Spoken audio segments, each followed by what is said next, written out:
ಯಾವುದೇ ಒಂದು ಉಯಿಲು ಅಥವಾ ವಿಲ್ಲನ್ನು ತಂದೆ ಮಾಡಿರ್ಬೋದು, ಅವರ ಸ್ವಯಾರ್ಜಿತ ಆಸ್ತಿ ಬಗ್ಗೆ ಯಾರಿಗೆ ಬೇಕಾದರೂ ಮಾಡಿದಂಥ ಸಂದರ್ಭದಲ್ಲಿ ಅಂಥ ಒಂದು ನೈಜತೆಯ ವಿಲ್ಲನ್ನು ಪ್ರಶ್ನಿಸಲು ಬರುವುದಿಲ್ಲ ಅಂತೇಳ್ಬಿಟ್ಟು ಸರ್ವೋಚ್ಚ ನ್ಯಾಯಾಲಯ ಹೇಳಿದೆ.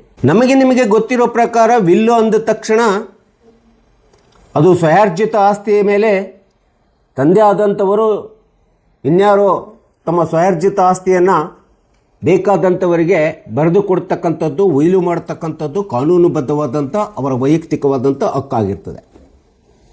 ಇಂಥ ಒಂದು ಉಯಿಲು ಮಾಡುವಂಥ ಸಂದರ್ಭದಲ್ಲಿ ಕಾನೂನಿನ ಪ್ರಕಾರ ಅಂಥ ಒಂದು ವಿಲ್ಲು ಸಬ್ ರಿಜಿಸ್ಟ್ರ್ ಆಫೀಸ್ನಲ್ಲಿ ರಿಜಿಸ್ಟ್ರೇಷನ್ ಆ್ಯಕ್ಟ್ 1908 ಸೆಕ್ಷನ್ 17 ಪ್ರಕಾರ ಅದು ಸಬ್ ರಿಜಿಸ್ಟ್ರ್ ಆಫೀಸ್ನಲ್ಲಿ ಇಬ್ಬರು ಸಾಕ್ಷಿಗಳ ಸಮೇತ ನೋಂದಣಿ ಆಗಬೇಕು ಎಂಬತಕ್ಕಂಥದ್ದು ಕಾನೂನು ಹೇಳ್ತಿದೆ ಅಂತೇಳಿ ನಿಮಗೆಲ್ಲರಿಗೂ ಗೊತ್ತಿದೆ.